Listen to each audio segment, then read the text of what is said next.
കഴിഞ്ഞ നിയമസഭാ തെരഞ്ഞെടുപ്പിൽ അമിതമായ വിജയപ്രതീക്ഷ ഉണ്ടായിരുന്നിട്ടും തോറ്റ് തുന്നമ്പാടിയ കോൺഗ്രസിലെ യുവ നേതാവാണ് VT ബൽറാം. ഉമ്മൻചാണ്ടി സർക്കാരിൻ്റെ കാലത്ത് കണ്ണിൽ കണ്ട വിഷയങ്ങളിലെല്ലാം കയറി ഇടപെട്ട് കയ്യടി നേടാൻ ഗാലറിക്ക് വേണ്ടി കളിച്ച ബലരാമനെ ടാർഗറ്റ് ചെയ്ത് തോൽപ്പിച്ച് മൂലക്കിരുത്താൻ LDF നടത്തിയ നീക്കങ്ങളെല്ലാം കൃത്യമായി തന്നെ ഏറ്റു. അങ്ങനെ രാഷ്ട്രീയ കേരളത്തിൽ വിവാദങ്ങളാകുന്ന ഫേസ്ബുക്ക് പോസ്റ്റുകൾക്കപ്പുറത്ത് ഒന്നുമല്ലാതായിപ്പോയി VT ബൽറാം. ഒഴിവുവന്ന രാജ്യസഭാ സീറ്റിലേക്ക് വനിതാ നേതാവ് ജബി മേത്തറെ കോൺഗ്രസ് പരിഗണിച്ചതോടെ രാഷ്ട്രീയ കേരളത്തിൽ തികച്ചും അപ്രസക്തനായി പോയ ബലരാമൻ തൻ്റെ ഇച്ഛാഭംഗത്തിൻ്റെ ശമനത്തിന് വേണ്ടി ഇസ്ലാമിക തീവ്രവാദ സംഘടനകളെ പ്രീണിപ്പിക്കാൻ ക്രൈസ്തവ സമൂഹത്തിൻ്റെ മുതുകത്തേക്ക് കയറാൻ ഒരുമ്പെടുകയാണ്.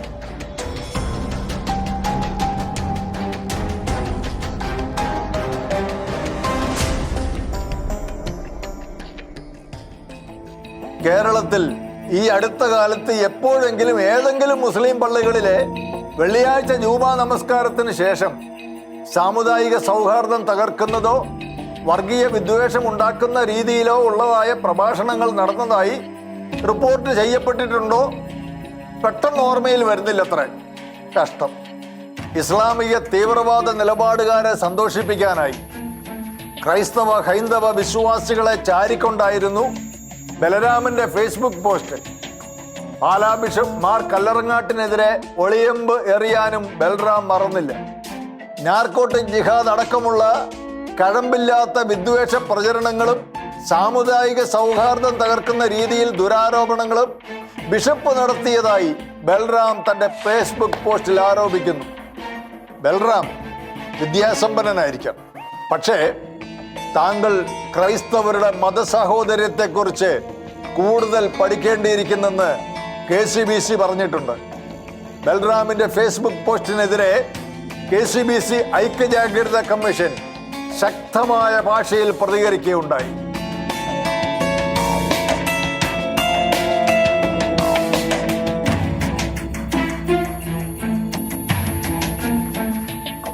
ഇസ്ലാമിക തീവ്രവാദത്തെക്കുറിച്ച് ഒരു രൂപതാധ്യക്ഷൻ തൻ്റെ വിശ്വാസികൾക്ക് മുന്നറിയിപ്പ് നൽകിയിട്ടുണ്ടെങ്കിൽ അതൊരു വിദ്വേഷ പ്രചരണത്തിനുള്ള ശ്രമമായിരുന്നില്ല. മറിച്ച് കഴിഞ്ഞ ചില വർഷങ്ങളായി ലോകമെമ്പാടും പ്രചരിപ്പിക്കപ്പെടുകയും ഇപ്പോൾ കേരളം അഭിമുഖീകരിക്കുകയും ചെയ്യുന്ന ചില പ്രതിഭാസങ്ങളുടെ പശ്ചാത്തലത്തിൽ ബോധപൂർവം നൽകിയ മുന്നറിയിപ്പായിരുന്നത്. സാമൂഹിക സൗഹാർദ്ദത്തിനും മതമൈത്രിക്കും ഏറ്റവും കൂടിയ പരിഗണന നൽകിയിട്ടുള്ള ക്രൈസ്തവ സമൂഹം പോലും അത്തരം ഗൗരവമുള്ള മുന്നറിയിപ്പുകൾ നൽകാൻ നിർബന്ധിതരാകുന്ന പശ്ചാത്തലത്തെക്കുറിച്ച് ശ്രീ VT ബൽറാമിനെ പോലെയുള്ള രാഷ്ട്രീയ നേതാക്കൾ ഇനിയും കൂടുതൽ പഠിക്കേണ്ടതുണ്ട്. ഇസ്ലാമിക തീവ്രവാദത്തെക്കുറിച്ചും അവരുടെ സാന്നിധ്യത്തെക്കുറിച്ചും ഒട്ടേറെ മുന്നറിയിപ്പുകൾ ഇതിനകം നമുക്ക് ലഭിച്ചു കഴിഞ്ഞു. മുൻ DGPമാർ പലരും ഇക്കാര്യം തുറന്നു പറഞ്ഞിട്ടുമുണ്ട്. കേരളത്തിൽ റാഡിക്കലൈസേഷൻ പ്രവർത്തനങ്ങൾ വർഷങ്ങളായി നടക്കുന്നുവെന്ന് മുഖ്യമന്ത്രി തന്നെ വെളിപ്പെടുത്തിയിട്ടുമുണ്ട്. വർഷങ്ങളോളം അച്ചടിച്ച് വിതരണം ചെയ്യപ്പെട്ടിട്ടുള്ള ചില തീവ്രവാദ ഗ്രന്ഥങ്ങൾ ഇത്തരം പ്രവർത്തനങ്ങൾക്ക് പ്രേരകമാകുന്നു എന്ന് കണ്ടെത്തി നിരോധിക്കണമെന്ന് പോലീസ് മേധാവികൾ തന്നെ ആവശ്യപ്പെട്ടിട്ടുമുണ്ട്. വിജയത്തിൻ്റെ വാതിൽ വാളിൻ്റെ തണലിൽ എന്ന ഗ്രന്ഥം ഇതിലെ അവസാനത്തെ ഉദാഹരണമാണ്. മയക്കുമരുന്നും തീവ്രവാദവും തമ്മിലുള്ള ബന്ധത്തെക്കുറിച്ചുള്ള അന്തർദേശീയ പഠനങ്ങൾ ഒട്ടേറെ ഉണ്ടായിട്ടുണ്ട്.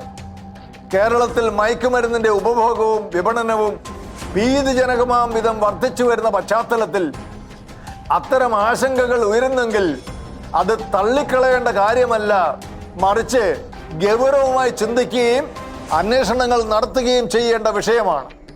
ഇത്തരം പശ്ചാത്തലങ്ങൾ മനഃപൂർവ്വം അവഗണിച്ചുകൊണ്ട് രാഷ്ട്രീയ മുതലെടുപ്പുകൾ നടത്താനുള്ള പ്രവണത ബൽറാമിനെ പോലെയുള്ള നേതാക്കളുടെ ഭാഗത്തു നിന്ന് ഉണ്ടാകുന്നത് തികച്ചും അപലപനീയമാണെന്നും കമ്മീഷൻ വ്യക്തമാക്കുകയുണ്ടായി. ബൽറാം കടുത്ത മറവി രോഗത്തിന്റെ പിടിയിലാണെന്ന് ഞങ്ങളെന്ന് ഓർമ്മിപ്പിക്കുകയാണ്. കൂടാതെ രാമനെ പോലെ ഉള്ളവർക്ക് കാണാൻ കുറച്ച് വീഡിയോകളും. ഈസാ അലൈഹി സ്വലാം അള്ളാഹുവിന്റെ പുത്രനായി ജനിച്ച ദിവസത്തെയാണ് ക്രിസ്തുമസ് എന്ന പേരിൽ അവർ ആഘോഷിക്കുന്നത്. എന്നിട്ട് ആ ഒരു പുത്രൻ എന്ന നിലക്കുള്ള പിഴച്ച വാദത്തിനാണ് നമ്മൾ എന്ത് ചെയ്യുന്നത്? അതിന് ആ നിലക്ക് ആശംസ കൊടുക്കുന്നത്, ഗ്രീറ്റിംഗ് കാർഡ് കൈമാറുന്നത്, ചാറ്റിംഗ് അയക്കുന്നത്, SMS കൊടുക്കുന്നത്, കേക്ക് മുറിക്കുന്നത്, പുൽക്കൂടുണ്ടാക്കുന്നത്, ബാൻഡും ചാട്ടവും ആഭാസവും ഒക്കെ നടക്കുന്നത്. നമ്മുടെ ഉപ്പാക്കൊക്കെ അവിഹിതത്തിൽ ഒരു മകനുണ്ട് എന്ന് പറഞ്ഞാൽ അത്തരം ആളുകളോട് നമ്മുടെ സമീപനം എങ്ങനെയായിരിക്കും? കേരളത്തിലെ എല്ലാ മെമ്പറും വെള്ളിയാഴ്ച മുജാഹിദുകൾക്ക് വിട്ടുതരിക. ഒന്നുകൂടെ പറയാം, കേരളത്തിലെ എല്ലാ മെമ്പറും തബ്ലീഗ് ജമാഅത്തിന്റെ, സുന്നിയുടെ, ജമാഅത്തെ ഇസ്ലാമിന്റെ എല്ലാവരുടെയും മെമ്പർ വെള്ളിയാഴ്ച മാത്രം മുജാഹിദ് പണ്ഡിതന്മാർക്ക് കുത്തുപടത്താൻ തരിക. 10 കൊല്ലം കൊണ്ട് കേരളത്തെ നമ്മൾ ഇസ്ലാമിക രാജ്യമാക്കി മാറ്റി. ഇനി വരെ വെറുതെ നിൽക്കാൻ സമ്മതിക്കരുത്. നമുക്ക് വലിയ ദൗത്യമുണ്ട് ഇവിടെ, വലിയ ദൗത്യമുണ്ട്. ഇവരെ തുടച്ചു നീക്കിയാൽ അള്ളാന്റെ ദീൻ കേരളത്തിൽ ഫതഹായി. HMP കോളനിയിൽ ഇന്ത്യയുടെ പട്ടാളം വന്നു കഴിഞ്ഞാൽ കാരുണ്യമില്ലാത്തവരാ സഹോദരാ, കരുണയില്ലാത്തവന്മാരാ, നരകത്തിന് വേണ്ടി അള്ള പടച്ച ഒരു വിഭാഗം കശ്മലന്മാരാ. ഈ കശ്മലന്മാര് വന്നാൽ ഇവിടുത്തെ പ്രായാധിക്യം വന്ന ഉപ്പാപ്പമാരെ, പിതാക്കന്മാരെ തല്ലിച്ചതച്ചടിച്ചു കൊല്ലുന്നു, ബാക്കിയുള്ള യുവാക്കളെ വെടിവെച്ച് വീഴ്ത്തുന്നു. എന്നിട്ട് നമ്മുടെ ജീവന തുല്യം സ്നേഹിക്കുന്ന പെൺമക്കളെ ബലാത്സംഗം ചെയ്യൂ. വിമർശനം എന്ന പേരിൽ അന്യമതസ്ഥരുടെ ആചാരങ്ങൾക്കെതിരെ കേട്ടാൽ അറയ്ക്കുന്ന തരം ഭാഷയിൽ ഈ തീവ്രവാദികൾ ഉറഞ്ഞു തുള്ളുന്നത് ബലറാം കാണുന്നില്ലേ? വലിയ മതേതര പുണ്യവാളനായി ചമഞ്ഞു നടന്ന താങ്കൾ മതവെറിയന്മാരായ വസീം അൽ ഹിക്കാമി, മുജാഹിദ് ബാലുശ്ശേരി തുടങ്ങിയവർക്കെതിരെ എപ്പോഴെങ്കിലും താങ്കളൊന്ന് വായ തുറന്നിട്ടുണ്ടോ? വെണ്ണല ക്ഷേത്രത്തിലും അനന്തപുരി സമ്മേളനത്തിലും PC ജോർജ് നടത്തിയ പ്രസംഗത്തിൽ വർഗീയതയുണ്ടെന്ന് പറയുന്ന താങ്കൾ ഇവരാരും നടത്തിയതുപോലെയുള്ള കൊലപാതക ആഹ്വാനം, കൊലപാതക ഭീഷണിയും PC നടത്തിയില്ല എന്ന സത്യം എന്താണ് പറയാത്തത്? നാർക്കോട്ടിക് ജിഹാദ് അടക്കമുള്ള കഴമ്പില്ലാത്ത വിദ്വേഷ പ്രചരണങ്ങൾക്ക് വേദിയായത് ക്രൈസ്തവ ആരാധനാലയങ്ങൾ തന്നെയാണെന്നുള്ള താങ്കളുടെ പരാമർശത്തിന് പകരമായി ഇസ്ലാം തീവ്രവാദികളിൽ നിന്ന് അച്ചാരം പറ്റി താങ്കൾ ഉപജീവനം കഴിച്ചുകൊള്ളുക. ക്രൈസ്തവർ അത് അർഹിക്കുന്ന അവജ്ഞയോടെ തള്ളിക്കളയുകയാണ്. സഭാമക്കൾക്ക് നേരിടാനിടയുള്ള വിപത്തുകളെ പറ്റി ഉത്തരവാദിത്വമുള്ള അപ്പനെ പോലെ ഉറവിലങ്ങാട് പള്ളിയിൽ നടന്ന സ്വകാര്യ ചടങ്ങിൽ വെച്ച് മുന്നറിയിപ്പ് തരികയായിരുന്നു മാർ ജോസഫ് കല്ലറങ്ങാട്ട്. അല്ലാതെ സാമുദായിക സൗഹാർദ്ദം തകർക്കുന്ന രീതിയിലുള്ള ഒരു ദുരാരോപണവും പാലാ പിതാവ് ഉന്നയിച്ചില്ല. മിസ്റ്റർ ബൽറാം, പാലാ ബിഷപ്പ് പറഞ്ഞത് സത്യമാണെന്ന് തെളിയിച്ചുകൊണ്ട് താലിബാൻ അഫ്ഗാനിസ്ഥാനിൽ നിന്ന് കേരളത്തിലേക്ക് കയറ്റി അയച്ച 2 കപ്പൽ ഹെറോയിൻ എന്ന മയക്കുമരുന്ന് അഗത്തിയിൽ വെച്ച് കോസ്റ്റ് ഗാർഡ് പിടിച്ചെടുത്തത് ബലരാമൻ അറിഞ്ഞിട്ടില്ലായിരിക്കും. ഗുജറാത്ത് തീരത്ത് അടിക്കടി പാകിസ്ഥാൻ ബോട്ടുകൾ മയക്കുമരുന്ന് ശേഖരവുമായി പിടിക്കപ്പെടുന്നതും ബലരാമന്റെ ശ്രദ്ധയിൽ ഇതുവരെ പെട്ടിട്ടില്ലായിരിക്കും. ഇസ്ലാം തീവ്രവാദികളുടെ കയ്യിലെ കളിപ്പന്തായി താങ്കൾ മാറിക്കഴിഞ്ഞിരിക്കുന്നു. അതുകൊണ്ടാണ് നൂപൂർ ശർമ്മ തൊടുത്തുവിട്ട വിവാദത്തിന് പോലീസ് കൈക്കൊണ്ട ജാഗ്രതാ നടപടി താങ്കൾ മറയായി പിടിച്ച് ഇസ്ലാം പ്രീണനത്തിന് ഇറങ്ങിത്തിരിച്ചിരിക്കുന്നത്. മുമ്പ് പാവങ്ങളുടെ പടത്തലവനായ AKGക്കും മലയാളത്തിലെ എഴുത്തുകാരി KR മീരയ്ക്കുമെതിരെ താങ്കൾ ഫേസ്ബുക്കിൽ നടത്തിയ കലഹങ്ങൾ അതെന്തൊക്കെയാണെന്ന് ഇവിടെ എല്ലാവർക്കും നന്നായിട്ട് അറിയാം. ഈ കേരളത്തിലുള്ളവരാരും അതൊന്നും മറന്നിട്ടില്ല. പക്ഷേ കല്ലറങ്ങാട്ട് പിതാവ് പറഞ്ഞ യാഥാർത്ഥ്യങ്ങൾ ക്രൈസ്തവരുടെ മൊത്തം ആശങ്കകളാണ്. ക്രൈസ്തവർ ഒറ്റക്കെട്ടായി ബിഷപ്പിന്റെ പിന്നിലുണ്ടാകും. മിസ്റ്റർ ബലരാമ, കേരളക്കരയിൽ ഏറെ വിവാദമായ സിസ്റ്റർ അഭയ കൊലക്കേസിലെ ആക്ഷൻ കൗൺസിൽ ചെയർമാനായിരുന്ന ജോമോൻ പുത്തമ്പെറുക്കിൽ തൻ്റെ ആത്മകഥ പുറത്തിറക്കി. ദൈവത്തിൻ്റെ സ്വന്തം വക്കീൽ എന്ന ശീർഷകമുള്ള പുസ്തകത്തിൻ്റെ പ്രകാശനം മറ്റൊരു വിവാദത്തിന് കൂടി തിരിതെളിക്കുന്ന ചടങ്ങായി മാറി.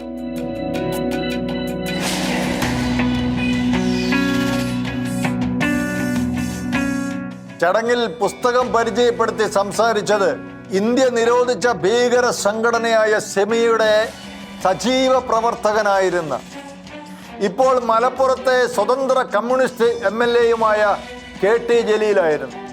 2018 കർണാടക ഹൈക്കോടതി ചീഫ് ജസ്റ്റിസ് ആയിരിക്കെ ജസ്റ്റിസ് സിറിയക് ജോസഫ് ബാംഗ്ലൂരിലെ ഫോറൻസിക് ലാബ് സന്ദർശിച്ച വിവരം പരാമർശിക്കുന്ന പുസ്തകഭാഗം ചൂണ്ടിക്കാട്ടി അഭയ കേസിൽ അവിഹിത ഇടപാടുകൾ നടത്തിയ ജസ്റ്റിസ് സിറിയക് ജോസഫ് ഇപ്പോൾ വഹിക്കുന്ന ലോകായുക്ത ചെയർമാൻ സ്ഥാനം രാജിവെക്കണമെന്ന് ജലീൽ ആവശ്യപ്പെടുകയുണ്ടായി.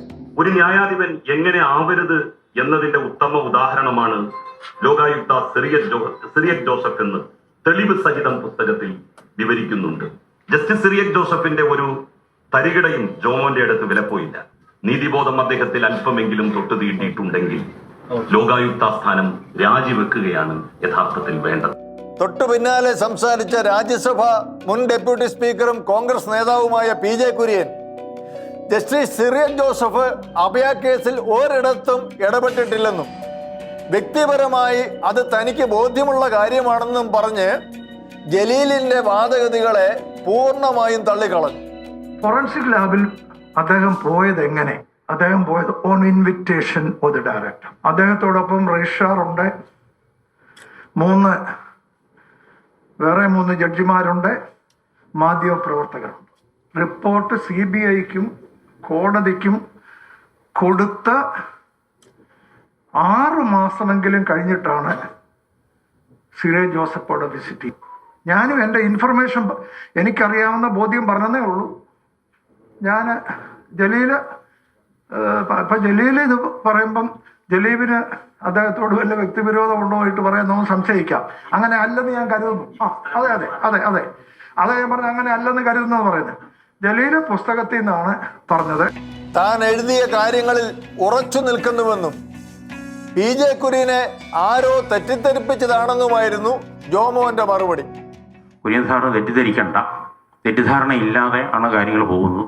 ഇനി തെറ്റിദ്ധാരണ ഉണ്ടെങ്കിൽ ഞാൻ വന്ന് ബോധ്യപ്പെടുത്താം. കാലങ്ങളായി സഭയോട് വിമത നിലപാട് സ്വീകരിച്ചു പോരുന്ന ജോമോൻ പുത്തമ്പുരക്കലിന്റെ ആൽമ കിതാബിലെ പരാമർശം കാട്ടി പുറമെ കമ്മ്യൂണിസ്റ്റ് കുപ്പായമണിഞ്ഞ് നടക്കുന്ന ഇസ്ലാം ചിന്തകനായ ജലീല് കിട്ടിയ അവസരം മുതലെടുത്ത് തന്റെ മന്ത്രിസ്ഥാനം തെറിപ്പിച്ച ലോകായുക്തയോട് ചൊരുക്ക് തീർത്തതാണെന്ന് എല്ലാവർക്കും മനസ്സിലായി. എന്നാൽ വാസ്തവം എന്താണ്? ജസ്റ്റിസ് സിറിയക് ജോസഫ് ലാബ് സന്ദർശിച്ചത് 2008 മെയ് മാസത്തിലായിരുന്നു. അഭയ കേസിലെ പ്രതികൾ അറസ്റ്റിലാകുന്നത് 2008 നവംബറിലും. കൃത്യമായി പറഞ്ഞാൽ 6 മാസത്തെ വ്യത്യാസം.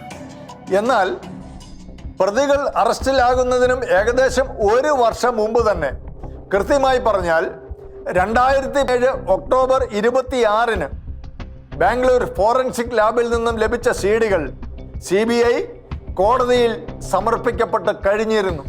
അത് വസ്തുതാപരമാണെന്ന് ഒരുമാതിരിപ്പെട്ടവർക്കെല്ലാം അറിയാമായിരുന്നിട്ടും ജോമോൻ പുത്തമ്പുരക്കൽ ജലീലിലൂടെ നടത്തിയത് അവരുടെ മനസ്സിൽ ഊറിക്കൂടി തണുത്തുറഞ്ഞു കിടക്കുന്ന ചില പ്രതികാര ചിന്തകളാണ്.